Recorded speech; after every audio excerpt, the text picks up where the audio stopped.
The city was destroyed. Cars were smashed into trash everywhere. Bullets and smoke, as if everything here had suffered a meteorite crash. In that destroyed car sat a man, the silhouette of whom looked like a teenager or student. The salon, like everything around, was destroyed. Devastation was sown everywhere. Everything resembled an apocalypse. Our hero's name was Perry, and as it turned out, he was a student of the history department, which could be proven by his student card. His hands began to show signs of life. They moved, which means that he will wake up soon. So his eyes opened. He obviously didn't understand anything that was going on around him. How he ended up here, everything was a mystery to him. The following picture lined up before his eyes, the broken glass of the car in which he was sitting. He began to look around. What was happening here? How he got here? And most importantly, why all these questions were circling in his foggy head. This is a sign of the apocalypse. The dead filled the cities, which caused the devastation. The city was empty, since the dead evicted the people. Zombies for our hero were commonplace. He did not see anything unique in them.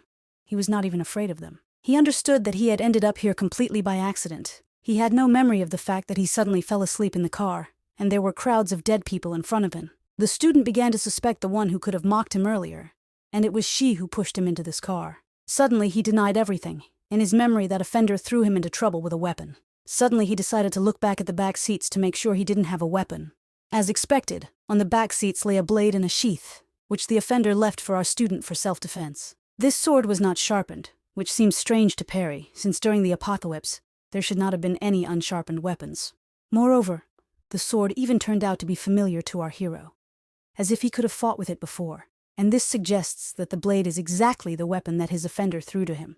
The sound of gunfire sounded outside the car, and it scared Perry to the point where his jaw dropped. He decided to get out of the car the fastest way possible, knock down the door, and prepare to protect himself from the shots, since they could soon be aimed at him.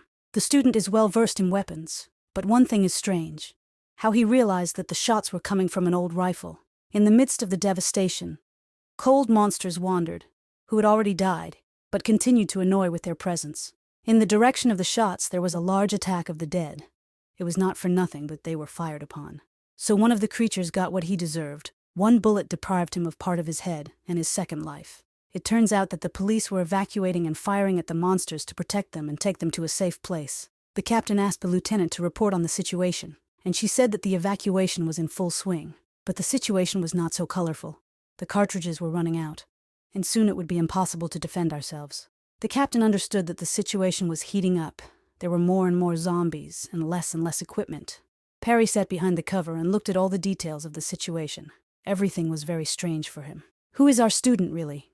Why does modern weapons and police uniform seem old to him, as if a minute ago he was in a completely different time? The zombies were overwhelming in their numbers. Sooner or later their volume would absorb the police, which Perry understood well. He assessed the situation in such a way that it was beneficial for him, but he could not help but save them. There were many contradictions in his head, but he could not think for long, that's all. The last cartridges were exhausted. There were more and more monsters, which means that death overtook them at the most inconvenient moment. The captain was depressed.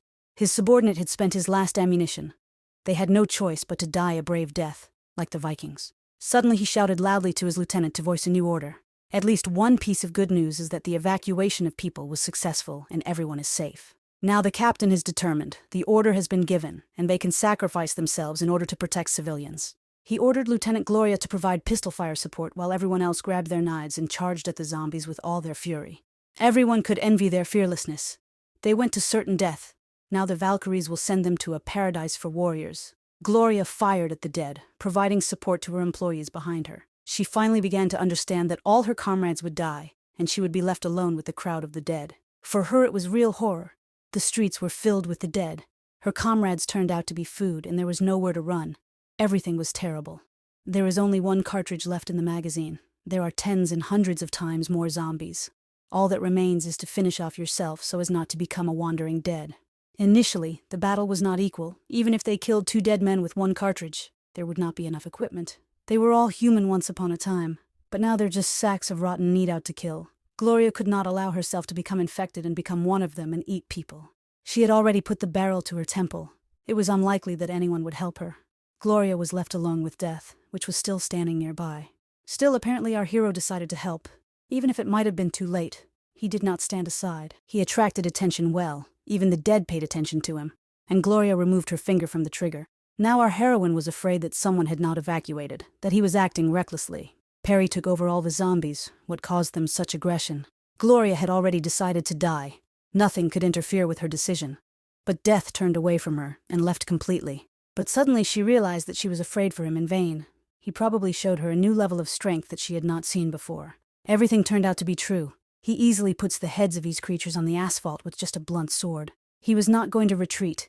Every step he took brought many deaths of the dead, which could not mean anything bad. Perry did incredible things. He was definitely not an ordinary student. Even a military man was not capable of this. He was probably out of his time now. Gloria couldn't believe that she was an ordinary person. Her jaw dropped, and her eyes became wider. She looked at all this with complete misunderstanding. The corpses fell onto the asphalt. Previously she thought that death was inevitable. But now the monsters were destined to die. She understood that even the fighters of the elite squad had difficulty fighting with two, and an ordinary student could cope with hundreds alone. He chopped off the heads of these dead men over and over again. They could not even see the silhouette of their enemy. Gloria could not understand who he was, how he fought like that, and how much power he had in his hands. Perry cast his sharp gaze, which cut as well as his blade. The gaze pierced her. There was boundless rage and a desire to kill, as if she were his next victim. While he was thinking about the benefits of protecting the police, only Gloria remained. Once upon a time he could have saved them, but the desire for profit killed everyone else, even if it was possible to save everyone. Our hero only needed a blade from the police since his sword was poorly sharpened, and he thanked him for that. Suddenly he decided to use long-range combat against zombies. Even a thrown knife would be stronger and faster than a bullet. The dead man could not expect such a force of the throw. The blade would pierce him through or send him into a long flight any minute now. Even the non-intelligent dead man understood by instinct that his death could not be avoided, since everything told him that his opponent was too strong for him. Perry brings a lot of pain to zombies. His agility is amazing, like a butterfly fluttering gracefully on the battlefield, avoiding every attack. He effectively deals with enemies. His mobility is too great for anyone to keep up with him. Still, he still needs the knife. He grabs it in order to increase the need for the blade to the maximum and kill many more dead people with his blade. The cost of the knife is justified. With a couple of swings, the heads of many dead people flew off. Everyone got what they deserved. Even wielding a blunt sword like blades that cut steel is proof that it doesn't matter what kind of sword it is. What matters is who holds the hilt. Our heroine's legs gave way and she fell to her knees as the surprise put such pressure on her. The rage shining in the eyes of the dead began to fade. Perry snuffed out that fire, their desire to kill extinguished by the influence of our hero. For him, it was as if he had already seen it all. He justified their weakness by the fact that they seemed to have only recently become infected. Gloria did not consider them weak. She was more amazed by his strength, since she and all her comrades spent all the ammunition, but suffered heavy losses. She was still kneeling in shock. Perry finally decided to look at her, which she was very surprised by. The policewoman rose from her knees and reported on her rank and purpose. Perry conducted a professional dialogue with her and asked her to report all the information to him along with the location. She listened to his requests and continued to remain silent, because she did not fully understand who he was.